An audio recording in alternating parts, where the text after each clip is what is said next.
Aldo Lady Chairman, and it's me, Roasting Charming. How are you doing? Still on the mend. It's still boiling hot. Forgive the tram track down the middle of my head. Hair has to be up in this weather. It's way too hot to have long hair down. And yeah, I'm still on the mend. Thank you for all the well wishes in my comments and on my posts. It's been great. Thank you. Today, if I could, I'd like to take a moment to talk about a man by the name of George Lever, or Lever, or Lever.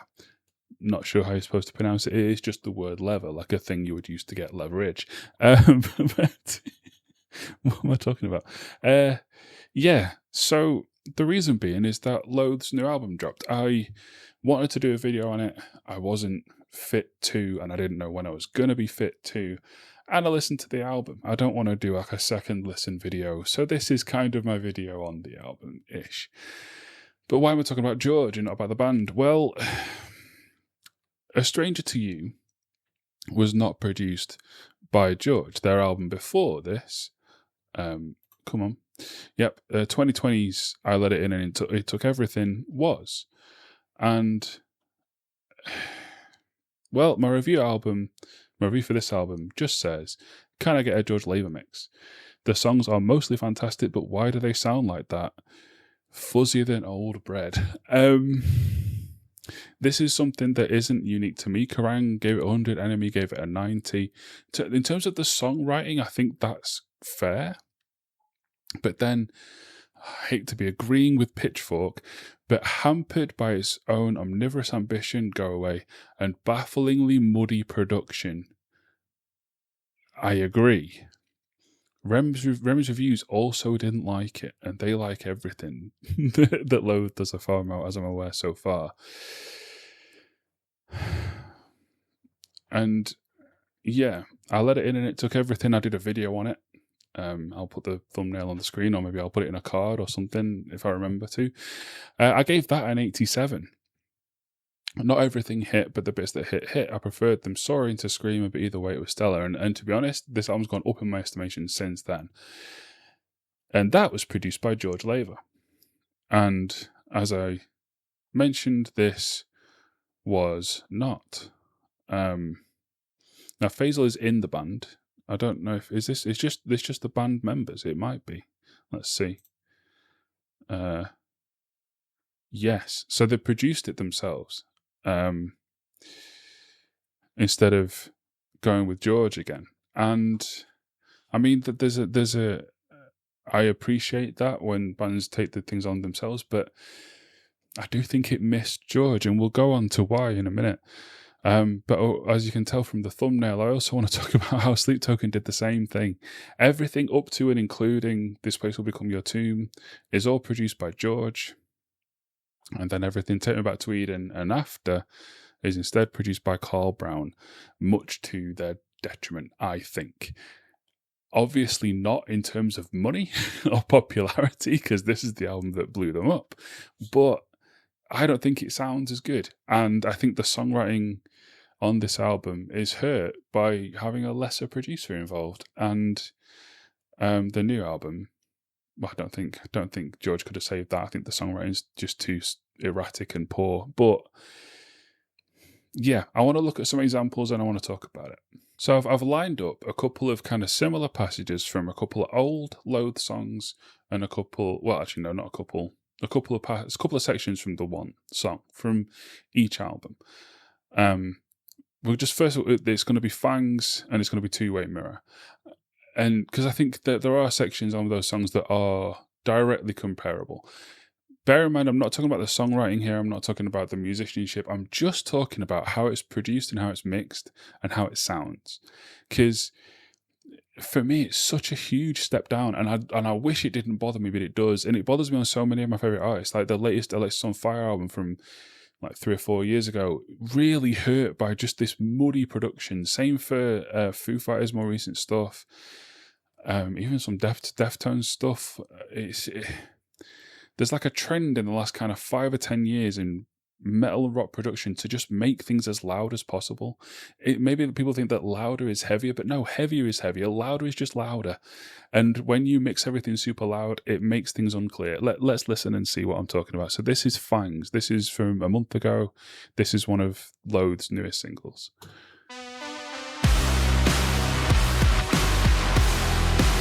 I mean, it's enjoyable. I like how crunchy and heavy it is, but can you hear?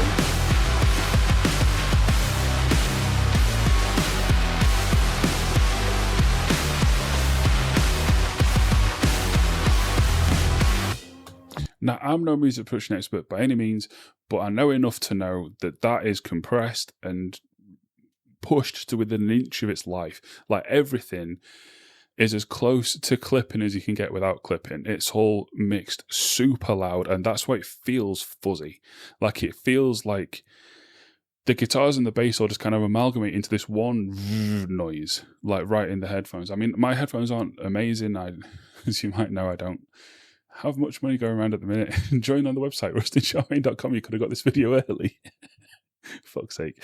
But if you've got good headphones or good speakers, if you just listen on your phone or on your laptop or whatever, I dare say you can't hear a difference, and that's just because of the quality of the speakers in those things. But if you have good headphones, put them on now, because you can really hear how different this is. So this is Two Way Mirror from, what, 6 years ago? Yeah.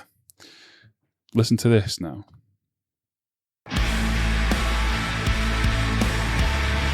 Can you feel how that's different?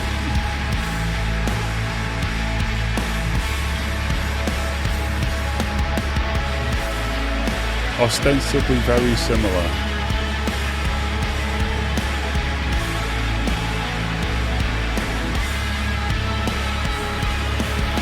Now, I by no means mean this is a shot at Loathe, saying they've wrote the same song twice, but like, this is their style, this is what they do.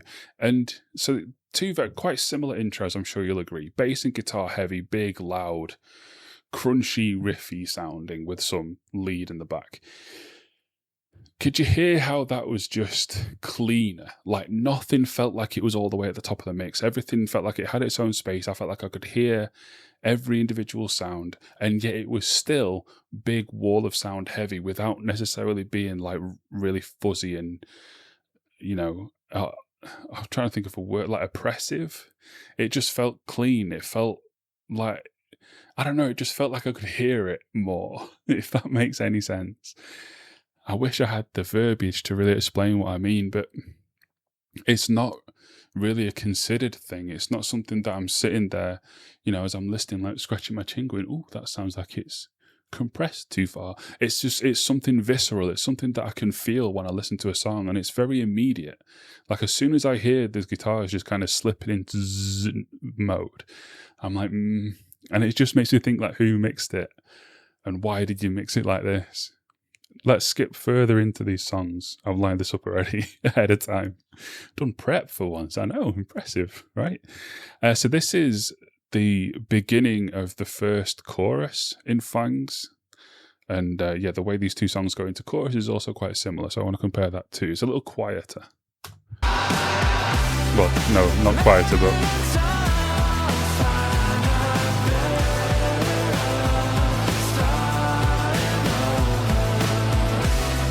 Well, it's great.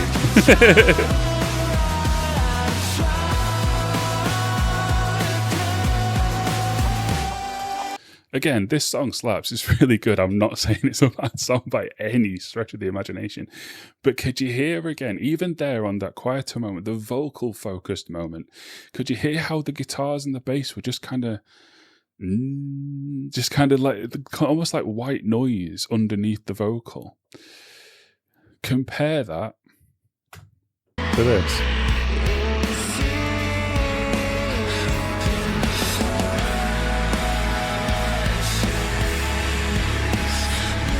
Can you hear it? I know it's a subtle difference, but can you hear it?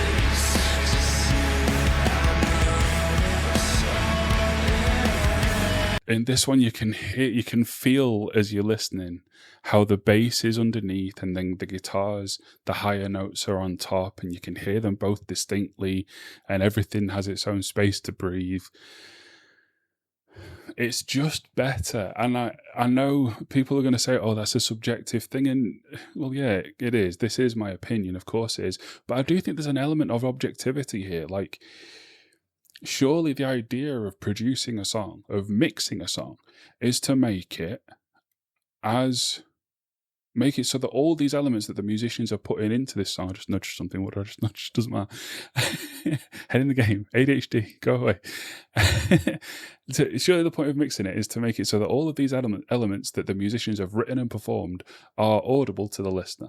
And I feel like in Loathe's earlier songs here, in Two-Way Mirror, that is done better than in Fangs.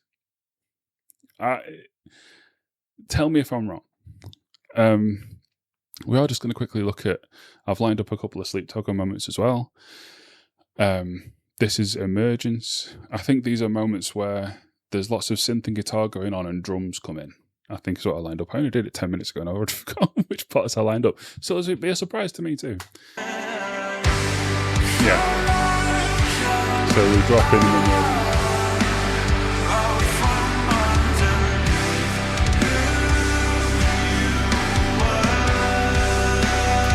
So I do think Carl does a decent job.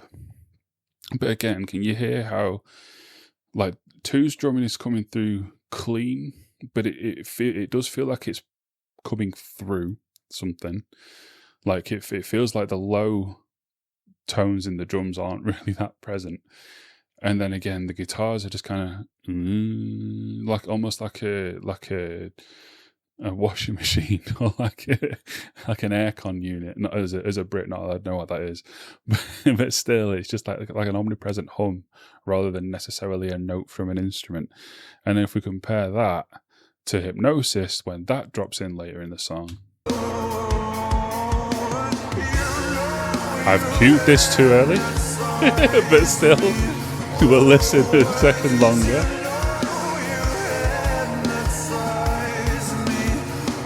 It's never a chore listening to Hypnosis. This has to be top 5 Sleep Token songs. It's so good. I meant to cue it here. So there's still that kind of drone, but can you tell how the higher notes are separated from the mud of the rest of it? And then the synths are dancing around on top. It's still wall of noise. It's still that method of making music, but it's not just one big muddy swamp. It's separate pockets of swampiness played at the same time, but distinctly. That's incredibly pretentious. This entire video is incredibly pretentious. Maybe I'm incredibly pretentious. Maybe that's okay. Well, if I'm pretentious, you've watched it, so what's that make you? Subscribe if you're pretentious. I just personally think that the way George produced these bands was better than how they're produced now. And looking at his credits on things like Album of the Year and even his own website, he doesn't appear to have done as much in the last couple of years. I know he did the Roundtable podcast, and he's been doing his own stuff on YouTube as well. But he has literally a couple of weeks ago done at least one song, if not an entire EP. Different things seem to credit him for different parts. With Hacken, I need to go back to my other view. It's that one. He has done this EP with Hacken. I highlighted it to search for it. So he isn't credited here, but I'm pretty sure he is the producer of this. I could add him, actually, couldn't I? Oh, no, I have to go. I'm not filling out a corrections form. But yeah, I just want to check this out. I've lined up the music video.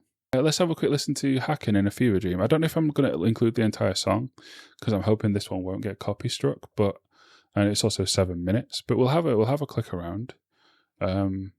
And have a listen, because again, we're more interested in the production to see if it's what I think of as labourish.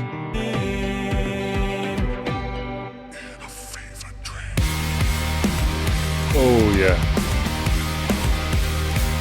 that's exactly what I was expecting. This kind of, I feel like I can hear every string on those guitars. Like it's just so clean. Like it just sounds like it doesn't sound like I'm there in the room. It sounds like the like the cord is plugged into me. Like I'm hearing it direct feed of these guitars being recorded. It's like it's so clean, so crisp.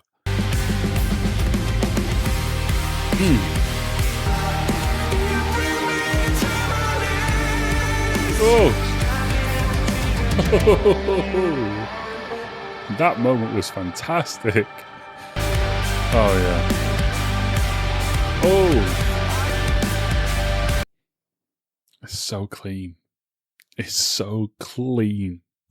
Yeah, man. I think this is just how I like my metal produced. Just everything, just all in its right place. My therapist tells me I'm a perfectionist, and I think she's right.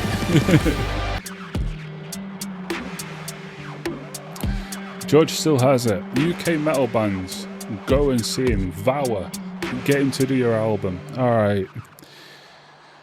That's my little rant on George Laver. Thank you for sitting through it. Like and subscribe and all that shit. Hey. From me, Rustin Sharman, and from my channel founders, Trinity's Cabbage, Kate, Hannah, Argo, K-Mom, and Matthew Ross. Until the future, drive safe.